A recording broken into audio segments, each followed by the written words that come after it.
Hello दोस्तों, नमस्कार। आइए देखते हैं अमन टीवी पर। और मेरा नाम अमन है।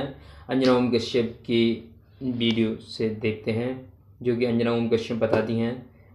हमारे सदस्य जुड़े हुए हैं। जे पहलगांव आतंकी अटैक के मामले में बातचीत हो रही है, और हमारे अनुराग भदौरिया जो कि बात करने वाले हैं, और हमारे दूसरे सदस्य हैं गौरव भाटिया, जो कि एक दूसरे में होगी।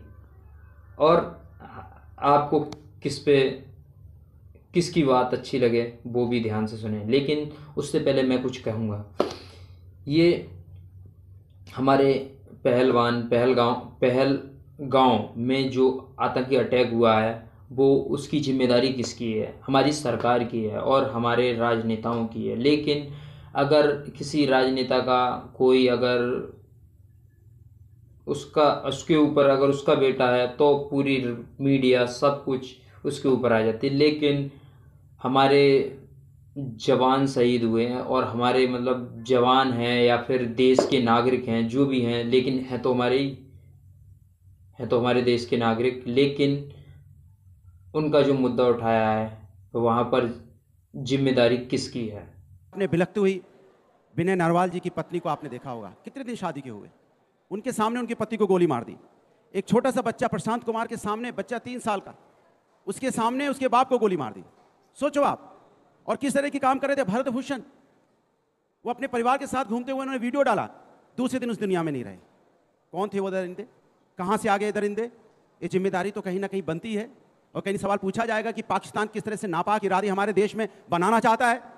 एक तो हमारे देश में घुस आए, हमारे निर्दोष भाइयों को मारा, उसके बाद उनसे धर्म पूछा।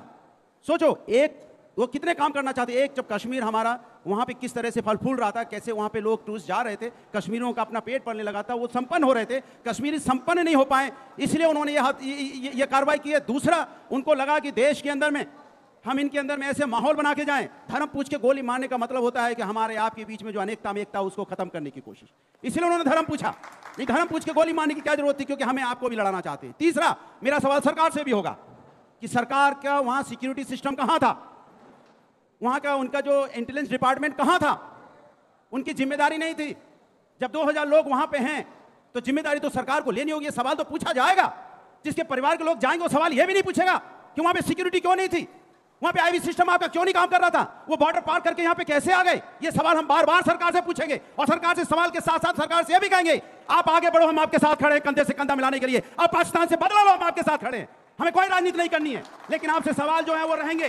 सवाल हमेशा रहेंगे, आप सवालों से नहीं बच सकते। आप ये बोल के नहीं जा सकते जनता को कि हर बार घटना होगी, हर बार आपसे सवाल पूछेंगे हम, और सवाल पूछ के आप बच के निकल जाओगे। ऐसा तो नहीं होगा।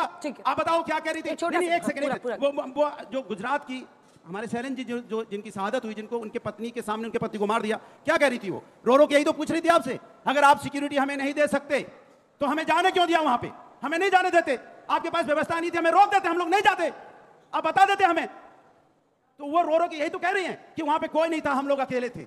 कितनी देर तक हम लोग चिल्लाते रहे, चीखते रहे, 20-20 मिनट तक कोई नहीं आया। तो सवाल तो हम पूछेंगे, और सवाल बनता है क्योंकि हम आपसे पूछ रहे हैं। लेकिन पाकिस्तान को आप बढ़ो, पाकिस्तान को सबक सिखाओ, हम सब आपके साथ खड़े हैं, कंधे से कंधा मिला के। इंटेलिजेंस फेलियर पर सवाल है, और उस सवाल का एक सीधा जवाब गौरव भाटिया जी आना चाहिए। देखिए, सबसे पहले मैं ये कह दूं, जो आस्तीन के पनिया सांप है, अभी मुझे परेशान ना करो, मुझे कोबरा को मारना है, पाकिस्तान को। और जो मुझसे सवाल पूछते हैं उनसे मैं कहना चाहता हूं, ये देखिए, समाजवादी पार्टी का मैनिफेस्टो है, आतंकवादियों के साथ